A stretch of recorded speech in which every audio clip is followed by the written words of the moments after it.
Good morning children. ఈరోజు మనం దీర్ఘ చతురస్రం రెక్టాంగిల్కి సంబంధించి మంచి లెక్కను చేద్దాం. ఒక దీర్ఘ చతురస్రంలోని పొడవు దాని వెడల్పులో 7/5 వంతు ఉంటుంది. దాని చుట్టుకొలత 48 సెంటీమీటర్లు అయితే దాని పొడవు ఎంత? ఆన్సర్లు: ఏ 140 సెంటీమీటర్లు, బి 70 సెంటీమీటర్లు, సి 14 సెంటీమీటర్లు, డి 10 సెంటీమీటర్లు. దీనికి సులువుగా పొడవు దాని వెడల్పులో అన్నాడు కదా, వెడల్పులో అన్నాడు కనుక ఈ 5ని వెడల్పుగా తీసుకుంటాము, పొడవుని 7గా తీసుకుంటాం. 7 భాగాలు 7 భాగాలు 5 భాగాలు 5 భాగాలు 24 భాగాలు. 24 భాగాలంటే దాని యొక్క చుట్టుకొలత 24 భాగాలు. కానీ మనకి ఎంత ఇచ్చాడమ్మా? దాని యొక్క చుట్టుకొలత 24 భాగాలకు గాను 48 సెంటీమీటర్లు ఇచ్చాడు. అంటే ఒక భాగము 2 సెంటీమీటర్లు అవుతుంది. పొడవు 7 భాగాలు కనుక 7 రెళ్ళు 14 సెంటీమీటర్లు దాని యొక్క పొడవు అవుతుంది. ఆన్సరు సి అవుతుంది. కానీ ఇది ఏ విధంగా చేద్దామో ఒకసారి చూద్దాం. యాక్చువల్గా అయితే సింపుల్ మెథడ్ అది. ఇప్పుడు ఈ లెక్కని మనం ఒక పద్ధతిగా చేయాలి కనుక చూద్దాం. దీర్ఘ చతురస్రం చుట్టుకొలత 48 సెంటీమీటర్లు ఇచ్చాడు. ఓకేనండి. ఇప్పుడు ఏమన్నాడు? దాని పొడవు వెడల్పులో 7/5 వంతు అన్నాడు. అంటే వెడల్పు తెలిస్తే కానీ పొడవు అనేది మనకి తెలియదు. సో వెడల్పును ఏమనుకుంటాం మనం? ఎక్స్ సెంటీమీటర్లు అనుకుంటాం. సో వెడల్పు ఎక్స్ సెంటీమీటర్. ఇప్పుడు పొడవు గురించి.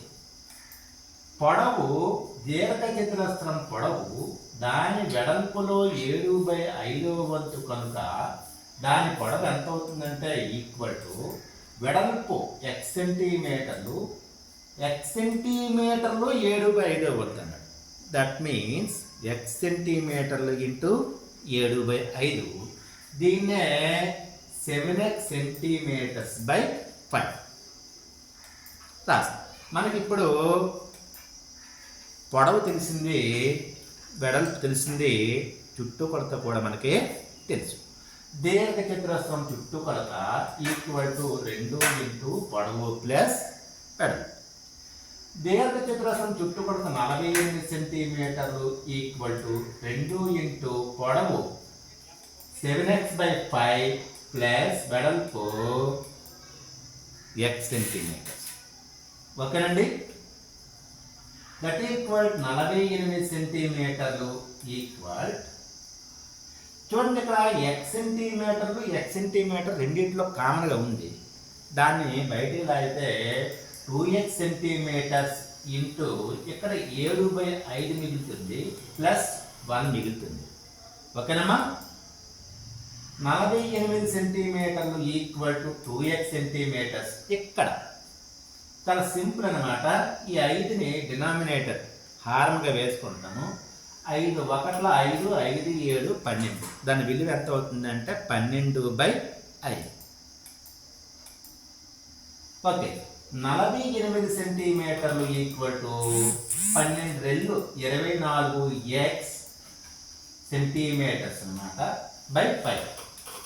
ఓకేనా. ఇప్పుడు నా యొక్క లెక్క సౌలభ్యం నిమిత్తము ఈక్వల్ టు యువతల ఉన్నవైపు అటువైపు, అవతల ఉన్న వాటిని ఇటువైపు తెచ్చుకుంటాను. సో 24x/5 సెంటీమీటర్లు ఈక్వల్ టు 48 సెంటీమీటర్. ఓకేనండి.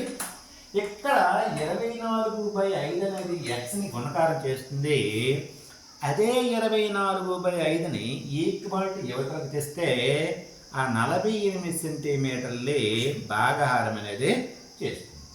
ఇంకెక్కడ x సెంటీమీటర్లు ఈక్వల్ టు 48 సెంటీమీటర్లు బై 24/5.